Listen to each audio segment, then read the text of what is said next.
since 1977.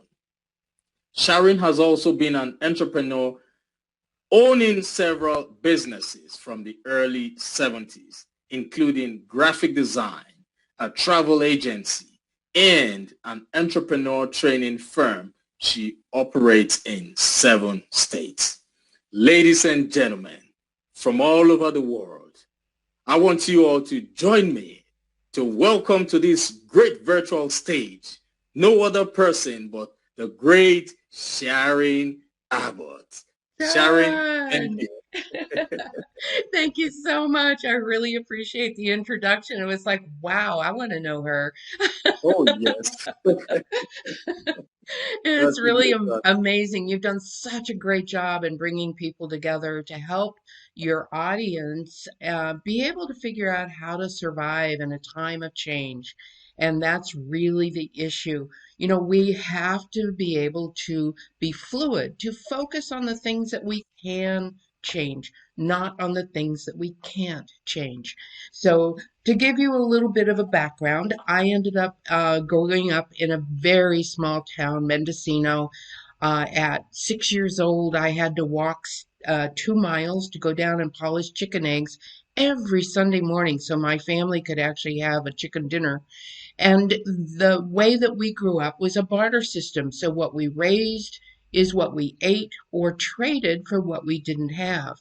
And so I grew up with this great attitude of I could get anything I wanted if I had the right mindset. So I've had the challenges when I had the travel agency. Now, this was actually worse than the lockdown that we're dealing with now. But if you remember in 1991, people were forced to stay home. They couldn't travel. And I had just bought a travel agency and I had 5 employees. So I had to get out into the community and figure out how to keep my travel agency alive because I felt this huge responsibility to my employees to make sure that they had a job, that they could survive. And I learned so much, but it was the business community that helped me. No matter where I went, these people were so generous. So I had a mentor, and he said, you're never going to be able to grow your business until you learn how to speak in the business community. I said, okay. I grew up stuttering. I don't want to be speaking. And about a year later, he invited me to go to a Lions Club meeting. And just before we finished eating, he leaned over and he said, by the way, you're the speaker today. And literally, I could have crawled under the table. But rather than embarrass him, I actually got up. I don't know what I said, but I did. And that was the beginning of my speaking. From there, I ended up encouraging other people to speak. I had decided that I wanted to speak at a very large event in Sacramento, and the organizer said, you can't be a speaker unless you have a book. So, fine, I'll write a book. When is it? He said, in June. This was January. I mapped it out, and I knew if I wrote so many pages per day, how I could have the book in my hand to be at the event with my book. That was my first book. It's called Mixing It Up, The Entrepreneur's New Testament. And it was one of the things that helped me be a catalyst for people who were just starting as entrepreneurs. And this was a great way to have people learn how to use their business community so that they didn't have to do all the work. And it was inspired by my clients who were spending $1,000 a month in Yellow Page ads and not getting a single phone call from it. So I saw this study, and the government had done this amazing study that said those who speak in the business community earn 50% than those who don't on the average. And I took all my clients and I said, this is how you are able to speak in the business community.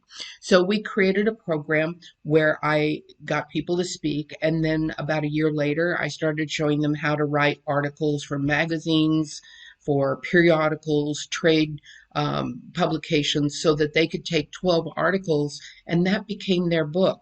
And I launched my own publishing company, Creative Impressions Press. And I started publishing these people. So I now have 10 books published. I've published over 200 authors. And this is a way that people have of being able to get in and do speaking, to be able to create the environment where they are in control of their business. So, one of the things I wanted to talk about, because the speakers today have just had amazing information for you to be able to have better control of your environment. So, I came up with a book. It's called Create Your Own Reality, The Ancient Wisdom. And what really surprised me was throughout history, we just keep repeating the things that have happened over and over again. And I wanted to make sure that people understood that if you focus today on what you want to happen a year from now, if you only took a half an hour every day, a year from now, you could reach your goals.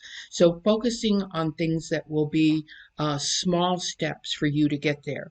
So, one of the things that I found is that if you have a goal to be in a job or a business that you're not in now, then you go and be with people. Like I had one of my clients and I said, I want you to go work for this company because that was what they really wanted to do was landscaping.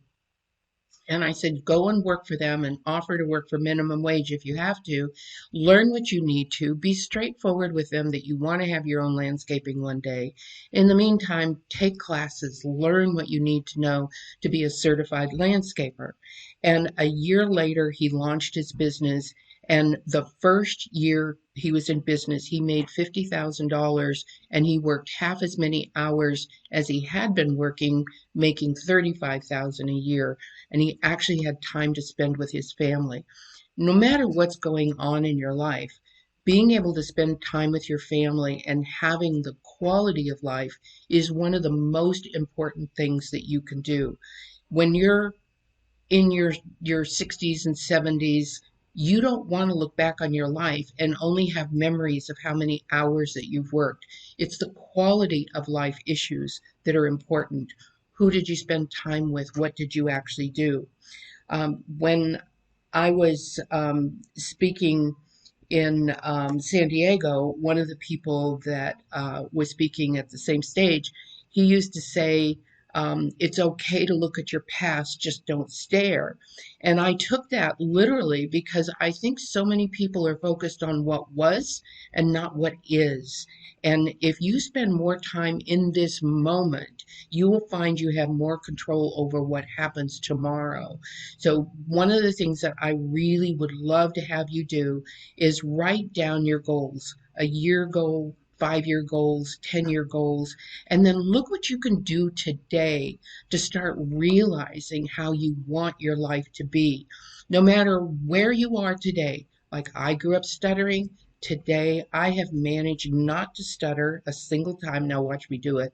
Um, but if you look at the things that are important to you and you focus on those things, a lot of people have heard the saying, whether you think you can or whether you think you can't, you are right. That was actually Henry Ford that was made famous for saying that, but it was actually his wife. When she came in to the house, he threw a carburetor across the floor and he said, I can't fix this. And she said, well, Henry, whether you think you can or whether you think you can't, you're right. So, thinking what you can accomplish, your mind has so much power. And by combining that with being around people who are already doing what you want to do, you get reinforcement constantly to be aware that you are actually being what you want to be. So make sure that every day you find small things that you can do to have the lifestyle that you really want. One of the things that you can see the picture behind me, it's a school that my brother and I came up with. It's called Ultimate Business University. And we are going to be taking 6,000 boys and girls off the streets from the United States and moving them to a high school program in Belize. These are kids that have been abandoned. When I started looking at this program, people said to me, what makes you think you can do this? And I said, what makes you think I can't? So here I am, and I'm not kidding, it's been 20 years, and I'm days away from the funding being finalized. And we are finally going to be able to have programs where children who have been completely abandoned and neglected will be able to have an education and a life that they truly deserve. It is so hard for me to imagine that in this country we have 200,000 children that are living on the streets without an adult to make sure that they're fed and they're housed. And this is what we're going to do. We're going to change that completely. I have 200 people on my team who will be moving to Belize, and I want to challenge you because there probably is something that you've always thought this could be better, this could be different. It only takes that one thought to be able to change the world. The United States rescinded from England with 12 people getting together. Can you imagine only 12 people launched the idea that the United States could be independent? It doesn't take like a huge force of people. You can do this starting by talking your beliefs, your goals with one person who says, wait a minute, I know somebody that could help you. I know someone who actually would be great for you to work with. Almost everybody on the team of 200 people for its UBU, Ultimate Business University, have been referred to me or found me through different social media. So when you're proactive in the things that you really want to do in your life, you will find it is so much easier. And I truly believe that each and every person in this country deserves to do something that they love. We have, unfortunately, 1 in 5 people are actually doing a job in the United States that they actually enjoy. And that is completely backwards. So I always talk to organizations where people had lost their jobs. And it was why I got involved in doing speaking because I wanted people to be empowered. And I took people, one guy that had been laid off 15 times in 30 years. And I asked him, what is the one thing that you could do that you would enjoy in your life? And he said, I'm only good at golfing, and that's it. But I'm not good enough to make money at it. And so I sat him down and I said, I want you to go back and talk to every man you've ever worked with who has a son and offer golf lessons. 3 years later, he moved to the Bahamas and he was making $180,000 a year teaching golf lessons and was able to retire after having lost his job and had to start from scratch 15 times in 30 years. So I know that if you have the proper focus and direction and look for other people who can help you and be brave enough to ask. That is one of the key things that most people don't understand. You have to ask for help. People are so generous.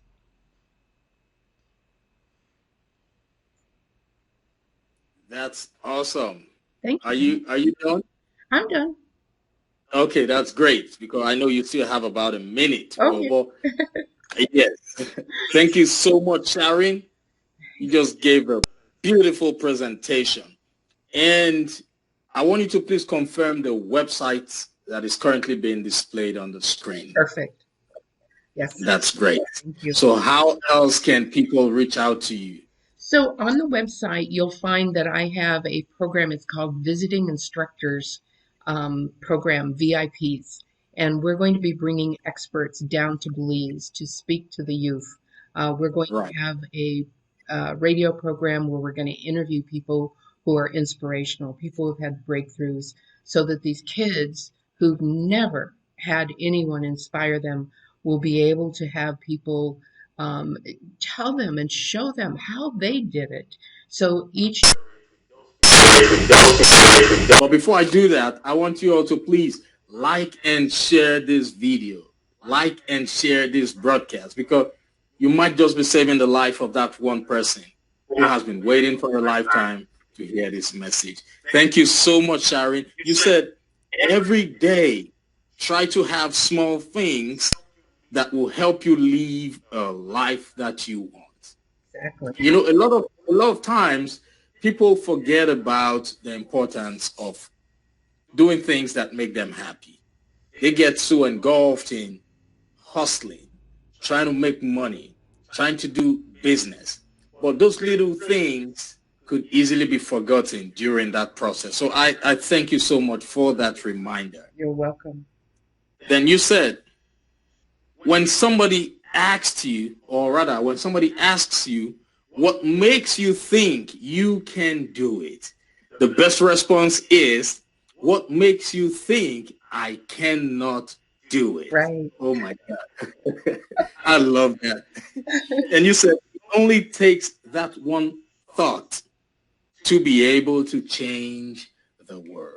That's right. One I person love at that. a time, one child at a time.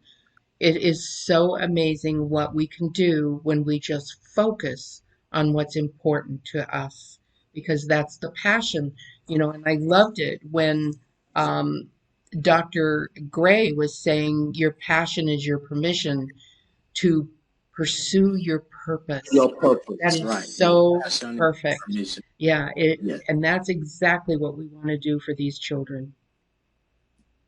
That's a great one. I want you to keep shining your light because right now the world needs more of motivational speakers out there to give them hope, to help them move from where they are to where they want to be. Exactly. So I thank you. I thank you for your philanthropy. I thank you for your motivation and inspiration. I thank you for being a light.